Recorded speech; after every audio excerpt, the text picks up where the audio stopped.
High everyone, welcome back to my channel. मी आज आलेले आमच्या गोठ्यामध्ये. पाहू शकता आमच्या 2 म्हशी. इकडे काय काय आहे बघूया, तुम्हाला दाखवेल मी आज.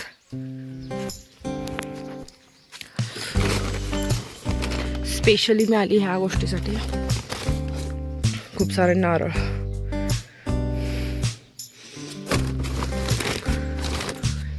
दुसरं पोतं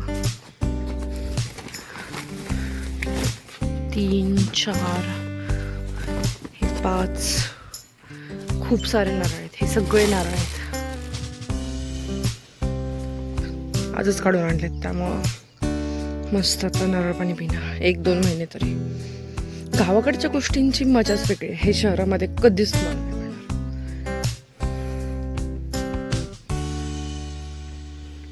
हे जेवढे पोते आहेत तेवढे सगळे नारळाचे आहेत. आणि आता आज जाऊया आपण.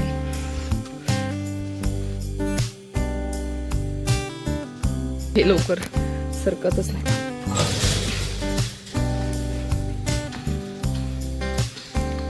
इथे पण काही नारळ ठेवलेले आहेत. घडच्या घड आहेत. बघा किती मोठे घड. खूप नारळ आहे. 2च नारळाचे झाड आहेत, त्याला एवढे घड लागले. आय थिंक 300-400 तर नारळ असतीलच. हा असा आमचा गोठा आहे. असं फॅन वगैरे आहे इथे खूप काही आहे ॲक्च्युली. इथे चूल पण आहे. इथे चहा पण बनतो. कधी पाणी गरम वगैरे करायचं असेल तर तुम्ही ते करू शकता असं. आणि इकडे थोडं जे काही लागतं शेतामध्ये ते सगळ्या गोष्टी आहेत. ॲक्च्युली हे खूप मेसी होतं. हे मी सगळं क्लीन केलं आहे. आणि इकडे असंच शेताला लागणाऱ्या गोष्टी. हा स्पेशली म्हणजे हा लसूण. हा सगळा लसूण आमच्या शेतामध्ये निघालेला आहे. ओरिजिनल आहे एकदम. आणि हे सगळे टोमॅटोसाठी लागणारे बांबू आहेत.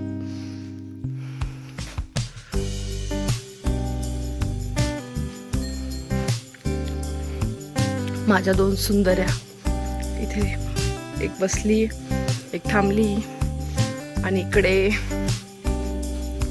हे बघा, हा रामफळ बऱ्यापैकी पिकलाय आता. खाईल मी. आणि इकडे एक गाय आहे. हे बघा, बाहेरून दाखवेल तुम्हाला, थांबा. बघा, ही आमची गाय आहे जी की मला मारते ती. कारण की मी कधी तरच दिसते ना तिला. सो तिला ती अशी कशी करते जवळ गेल्यावर. आणि ही तिचं वासरू, खोंड आहे ॲक्च्युली.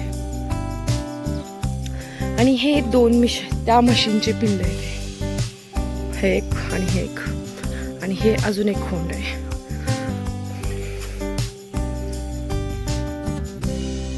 असं त्यांचं इकडे असं मस्त केलेलं आहे त्यांच्यासाठी. आणि इकडे सगळी ज्वारी नाही, थोडीशी आहे इथे. इकडे सगळी थोडीशी मोहरी वगैरे लावली आहे. आणि इकडे सगळी, तिकडे सगळं आहे ना, तिकडे हरभरा आहे. त्यामुळे तिकडचं मी परत कधी तर दाखवेल.